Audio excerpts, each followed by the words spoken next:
Labels, concepts, and theories serve as the foundations from which we launch our inquisition into the unknown with the hope of expanding the sea of knowledge available to humankind. We use labels for the purpose of efficiency, enabling us to have a quick, summarized understanding of a thing, be it a concept or object. Labels, however, also pose some problems.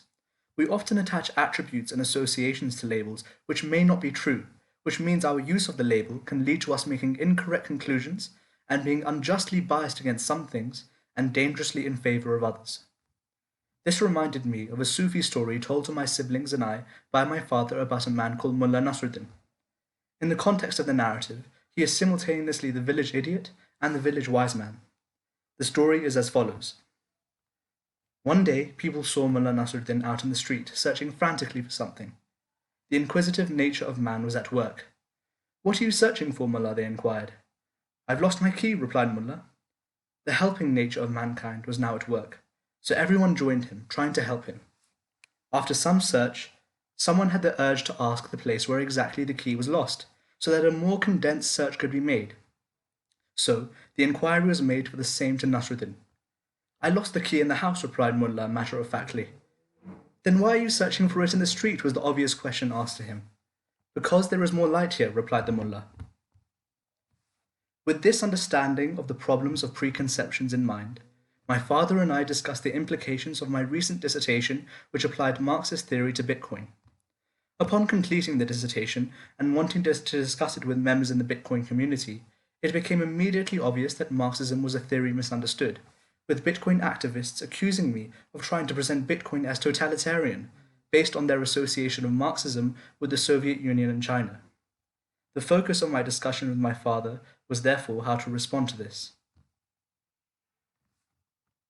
So, how do people make sense of the world? They do that by having labels or names. This is A, that is B, right? And through that, if I say this is capitalism or this is Marxism, immediately within your mind, it provides you with a definition of what I'm talking about. And that approach to things is quite efficient for most things, particularly practical things. However, when it comes to ideology, philosophy,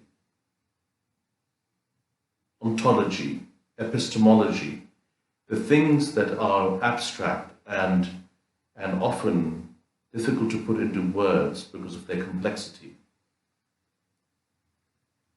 labels and words are hugely limiting because inevitably people put all of those things into boxes that make sense for them and that are aligned with their experiences, their background, and their cognitive bias.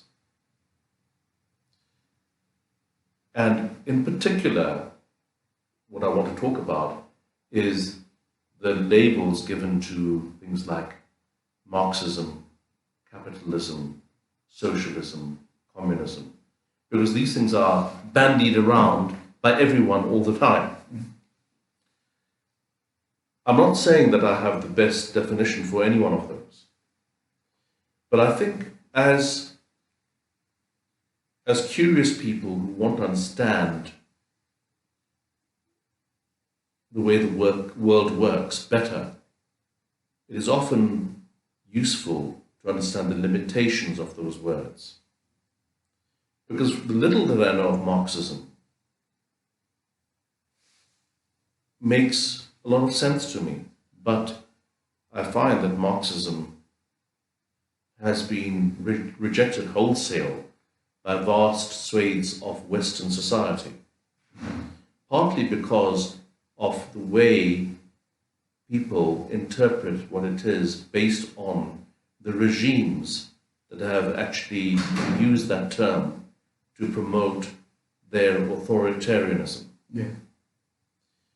Similarly, capitalism has been used as a way of depicting everything that is the opposite of Marxism and good for the world in many ways, by again, not everyone, but the vast swathes of powerful strata in society. But also there's a reductionist approach to capitalism from the opposite side, which is that it's presented to be an absolute system of greed, in which Yes. all capitalists are purely self-serving, 100%. selfish. So they profit-driven. apply the same type of cognitive bias Yeah, and reductionist thinking and Yeah. narrative fallacies. yeah, Right.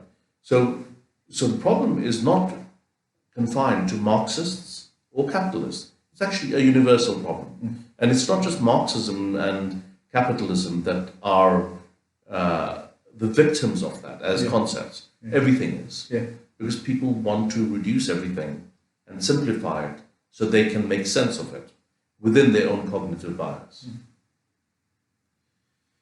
And hence, as people who want to understand that complexity better, who want to have a better grasp of reality, of the true forces that drive the world, it's very important to understand the limitations of those words.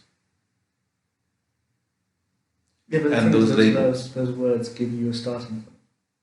Exactly. They give you a point from which to approach a problem that has been unseen before, that has not been seen before. It gives you a framework, a reference point upon which to conceive of and understand that problem. And if you didn't have that starting point, the problems or the new issues or the new phenomenon that arise would appear so overwhelming that you would not take that first step towards understanding them. So it gives you the toolkit Yeah. and the vocabulary to be able to speak about those things. Mm. But that vocabulary comes with its own limitations Yeah. because it's a lens that makes you look at things in a particular way. So, and the reason why I'm mentioning this is that if you are going to develop your hypothesis around Bitcoin, you have to be very clear about the fact that the lens that you have used is not something that you believe is the only lens that can be used. Mm.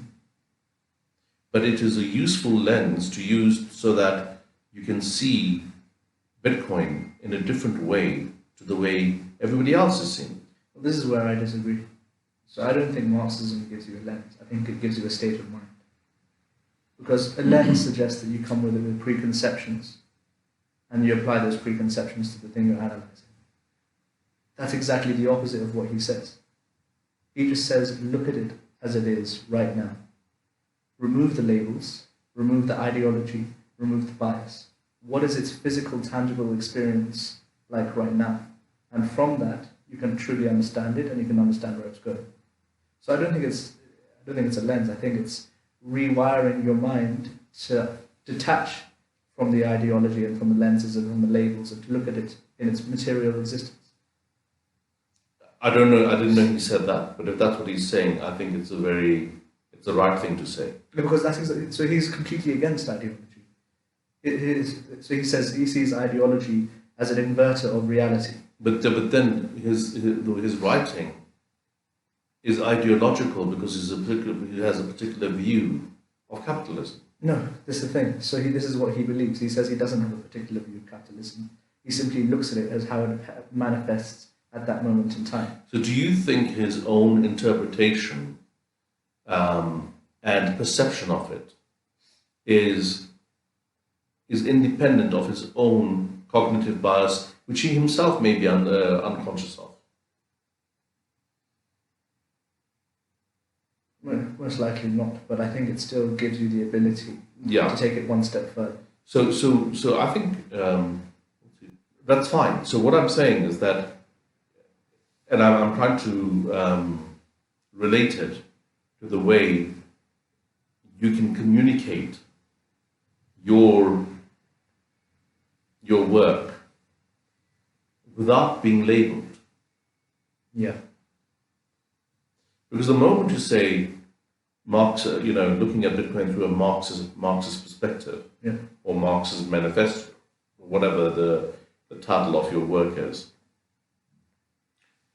you are going to fall victim to all the people who have a cognitive bias. Yeah. And you could take a view, a trenchant view, saying, I don't care about those people. But actually you should. Because your part of what you want to do and what's important is to be able to share your perception, your understanding, and your truth with the world in a language that the world understands and making it accessible.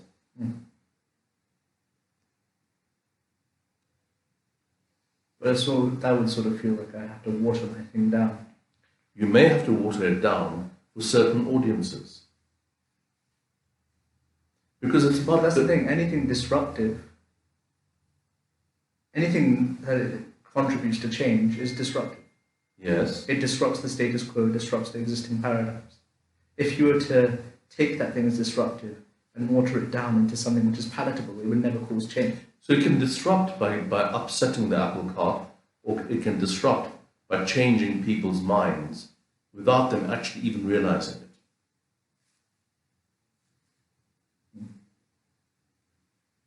And it's a question of how you want to approach it. My point is this, that given where you are in your career, in life, and where you want to go, you have to package what you've got so that it is digestible, accessible, acceptable to the broader public. And as that happens, the essence of your thinking can then be shared in a much less diluted way for those people who are wanting to engage with you at a more detailed level.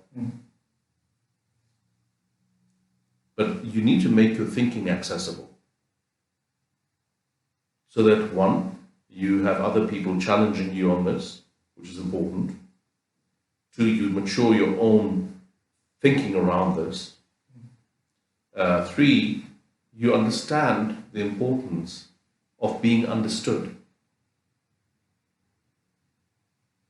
Yeah. Vitally important. Which doesn't mean that you're a hypocrite or you pretend to be something you're not. It's just the way you couch things. So what I said to you about removing labels, ideology, etc., is actually Marxist thinking, from what you tell me. But you don't have to call it Marxist thinking. It's a bit like some of the books that I started reading on Sufism were written by an author called Idris Shah. Yeah. He never mentioned Islam or God in his books. He probably mentioned it 1% of the time. Now, to my mind, he almost went overboard by making it almost a-Islamic. Not anti, but a-Islamic. But what it did was it awakened my need to understand more and more. And as I got into it, I understood the absolute centrality of Islam and Sufism. I think there's a problem with that. So I'll apply it to my Marxist thing just now, but if you look at the Sufism thing first. In the book Heart's Turn, Michael Subich talks about the new wave religions which all try to incorporate Sufism. So any attempt to present Sufism as a-Islamic or separate from Islam can result in two situations. You, who develops a desire to go further, develops that want for inquisition to understand Sufism, and later develops an appreciation for how it cannot be separated from Islam. Then you have the opposite end of the spectrum, who is someone who's just like, oh, this is Sufism, you don't need to relate it to Islam. It's its own separate philosophy and paradigm. So I'm going to take it and synthesize it with whatever I want to. It's his own ambiguity and refusal to relate it to Islam, this Idris Shah guy, that leads to misinterpretation, wrongful misinterpretation. And that's because he doesn't take a stand, or he intentionally tries to separate it.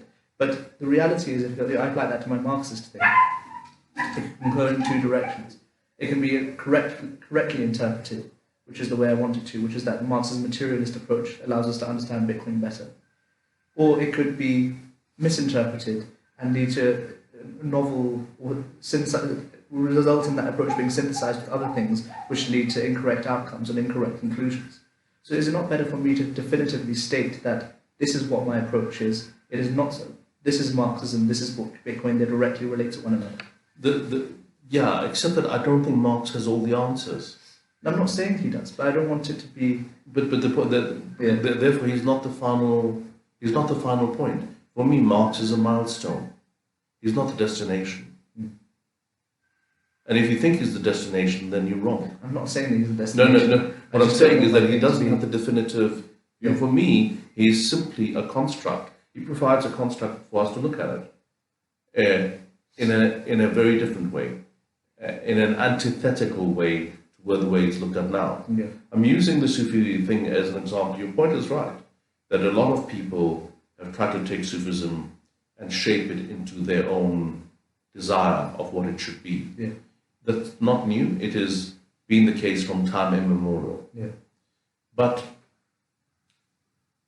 for all the people who could misinterpret it and try and incorporate it into their own ideology, there's a lot of people who discovered it through Idris Shah and went into Islam ultimately. So how do you suggest I water it down? No, I'm not suggesting you necessarily. You're using a term, watering it down. Then say the same thing, make it more accessible.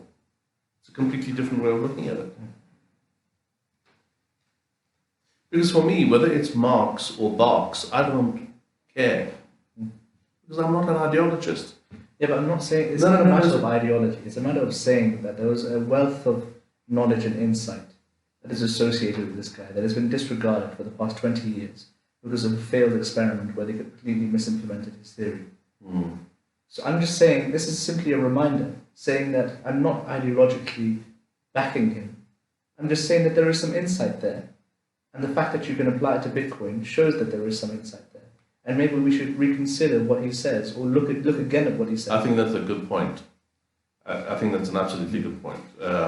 Because you have to take the different perspectives and examine them, and the prejudice against Marx is extreme, and therefore there is a risk that people are really missing some very important insights. Right? I think that's what you're saying. I agree with that. I think you've got to think about the fact that you have multiple objectives. You don't have just one. One of the objectives is to use Marx's approach and showcase that in the way you have. The other objective is if you're truly sort of passionate about the implications of Bitcoin, is to unearth other insights independent of that, right? So that your breadth and depth increases. Yeah. Because there's multiple perspectives there, which I think we need to be aware of, right? Mm. I just see the incredible vitriol and negativity around Marx, like pervasively. There's the odd person who'll talk about him in a sensible way.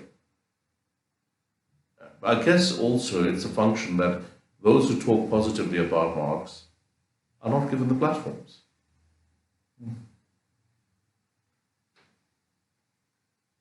And I think you're too young to be a lonely prophet. Yeah.